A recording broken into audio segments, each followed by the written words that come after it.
Mga idol, totoo nga ba na merong isang misteryong vending machine ang bigla na lang sumulpot at tila gumagalaw ito mag-isa? Tara-tara po at alamin po natin, babalala mga idol. Kung kayo po ay likas na hindi mapanawalain at kung ayaw niyo po nakakarinig ng ganitong klaseng kwento, skip niyo lang po ang video ito, okay? Alam naman po nating lahat mga idol na ang vending machine ay napaka-convenient na sa panahon natin. Napakalaking tulong po ng mga vending machine kapag tayo po ay biglang nauhaw. Isang pindot lang po natin, pwede na po tayo makainom ng napakalamig. Tama po ba mga idol? Pero, alam nyo ba, noong taong 1990s, merong isang misteryong vending machine ang bigla na lang sumulpot at lumitaw sa Amerika? Tara-tara po at pag-usapan natin. Habang naglalakad po ang mga tao sa may bandang karsada ng Capitol Hill, Seattle sa Amerika, may napansin daw po ang mga ito na isang vending machine. Nagulat po sila at nagtataka kung bakit kakaiba po ang itsura ng vending machine na ito. Ayon po sa mga tao nakakita dito, ang vending machine po noong 1990s ay hindi po ayon sa itsura ng kanilang panahon.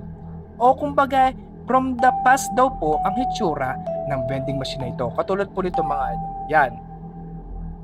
Kung i-compare nyo siya mga idol sa, kunwari ngayon, 1990s, tapos i-compare nyo po ang hitsura ng vending machine. Di ba po dapat modernized vending machine? Pero yung hitsura po ng vending machine na nakita po nila doon sa Seattle, sa Amerika, kakaiba po daw po, para daw po itong sinaunang vending machine, mga taong 1970s or 1980s. Ganun po ang hitsura niya mga idol. Tapos mga idol, kung mapapansin nyo, kakaiba po yung pindutan niya. At meron po ditong 6 na button na kulay yellow. At ang nakalagay po dito ay mystery, tapos question mark. So hindi nyo po alam dyan kung ano po ang flavor na inyong pipiliin. Kapag pumindot po kayo dyan, automatic yung vending machine, yung mystery vending machine na po ang pipili ng iinumin ninyo. So ibig sabihin nga, pahulaan. Kung ano pong makuha nyo, yun po lalabas sa vending machine na yan. Ha? Kuya JB, nakakalito po. So, ibig sabihin, kapag pinindot nyo po ang isang button at nakalagay mystery, kung ano po ang makukuha nyo doon, yun po ang iinumin ninyo. Eh, paano po kung hindi nyo gusto yung napili ng vending machine? Eh di wow. Yun mga idol, dito na po masasagot ang inyong tanong. Yung mga lumalabas po sa vending machine, yung mystery vending machine na yon, ay mga sinaunang soft drinks din mga idol. Sinaunang soft drinks, okay? Kumbaga po, ito po yung mga dinispose ng soft drinks noong unang panahon na hindi na pwedeng inumin. So, bawal na pong inumin yon. Kaya po biglang nagtataka mga tao, bakit sila maglalagay doon ng vending machine kung mga soft drinks doon, mga expired na. So, ibig sabihin, bawal na yun inumin kasi nga expired na, diga? At kung kayo po ay nasa panahong 1990s mga idol, mapapansin nyo po, meron po mga soft drinks dito na sa tingin nyo, nag-exist ba to? Mapapatanong kayo, nag-exist ba to? Parang una nyo palang makikita yung soft drinks na yon. Kasi nga daw mga idol, yung mga soft drinks po na nilalabas ng mystery vending machine ay parang mula pa sa taong 1970s or 1980s. Yun, doon lang daw po available yung mga soft drinks na yon. So kung 1990s daw po, at kung nagpindot po kayo doon sa mystery vending machine, pwedeng gamitin nyo lang po as collection yung mga soft drinks pero bawal nyo po yung inumin, okay? So yun mga idol, nagtrending nga pala po ang mystery vending machine na ito at ginawan po ng mga tao ng mga memes na kung saan yan makikita nyo. Talagang naging fan po sila ng mystery vending machine na yan. At yun na nga mga idol, dumating na po ang araw after 28 years, June 2018, nabalitaan na lang pong biglang naglaho na parang bula ang mystery vending machine. At dito na po papasok ang nakakakilabot na mga kwento about sa mystery vending machine na ito. Maraming tao ang mga nagulat kasi may gusto magpa-picture kaya lang wala na daw bigla doon sa kinatatayuan doon sa may Seattle, America yung vending machine na yon. Parang hindi po nila alam kung sinong kumuha at bigla na lang daw po itong nawala. Pero marami po nagsasabi na meron daw pong buhay yung vending machine na yon. Sabi po, nung nawala daw po yung mystery vending machine na yon, meron po nakapaskil doon sa may likod ng, doon sa may rail, doon sa may bakal na went for a walk. ang vending machine kaya ang naglagay nun? Ay, paano naman magagawa yun? Nakakapagsulat ang vending machine. Abay, kagaling noon. Sabi po nila na meron daw pong buhay, yung sariling buhay yung vending machine.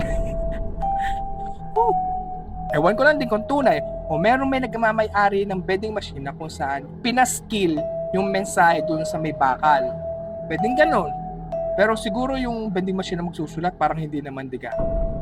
Tapos simula nun mga idol, after June 2018, hindi na po namataan yung mystery vending machine na yon. Yung ganyang itsura na wala na daw po talaga na parang bula.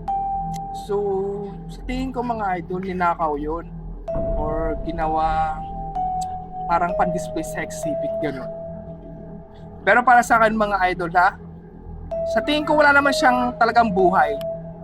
Talagang lumang version lang po sila ng mga vending machine, gano'n. Pero inyo yung taong 1990s, sobrang mura pa po nung mga soft drinks noon, nasa 75 cents lang po noon. So ngayon po siguro mahal na.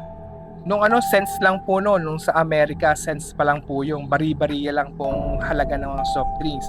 So ibig sabihin nung taong 1990s, medyo mahal na yon. Pero lalo na ngayon, mas nagmahal, diga. At alam nyo ba mga idol, sabi-sabi rin po sa mga balita at mga kwento-kwento, pero feeling ko urban legend lang po ito. Sinasabi po nila na ang mystery vending machine ay isa daw pong portal na pwede nyong gamitin papunta sa past. Ano nangyari yun? Dahil nga daw po may mga soft drinks silang nilalabas from the past na hindi ayon sa taong 1990s. Pero feeling ko naman hindi naman portal yun kasi saan ka papasok dun sa loob ng vending machine, soft drinks lang naman ng kasya, diga. Yun, para sa akin hindi ako naniniwala na portal ang vending machine na yun. At parang hindi ako naniniwala din mga idol. Pero, kung kayo po ang tatanungin ko mga idol, naniniwala po ba kayo na ang mystery vending machine na ito ay gumagalaw mag-isa? At naniniwala rin po ba kayo na ang mystery vending machine na ito ay isang portal na kung saan pwede nyo magamit from the past? At kung kayo po ang nakakita ng mystery vending machine na ito, pipindot po ba kayo sa mga boto sa 6 na buttons na nakalagay ay mystery? At ano pong soft drinks ang gusto nyo makuha kapag kayo po ay naka-experience pumindot sa vending machine na ito? Comment nyo nga po sa comment section at i-share nyo na po ang video ito sa mga friends nyo para malaman din po nila ang kwento about sa mystery vending machine na bigla na lang lumitaw sa Seattle, Amerika. Cute!